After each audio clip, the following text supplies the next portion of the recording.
अरे चलो चलो चलो मोहम्मद के लड़का ना हो भौजी। अरे चलो चलो बना दे भौजी। चलो चलो चलो बना भौजी। चलो भाई अंदर में आओ अंदर। अरे भौजी बना दे। ए भौजी अरे हमारे मोबाइलिया पे मिस कॉल काहे मारते हुए? वो क्या है ना रतिया का तार याद आवत रही।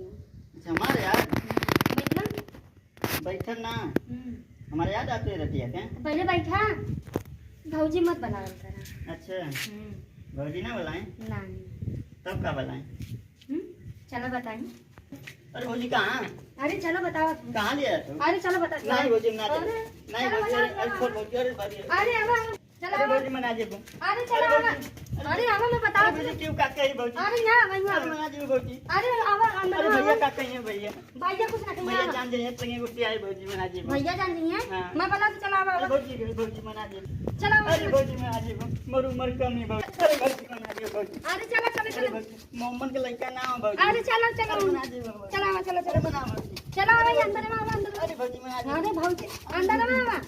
अरे भौजी क्यों काका है जान जाइए। अरे ना से कुछ के यार नहीं भौजी मना आवा दे। आवा आवा अरे भौजी मारे भौजी भौजी आवा आवा आवा भौजी ना दे मैं ना मोहम्मद के जी लड़का चलो ना हो भौजी मोहम्मद के लड़का ना हो।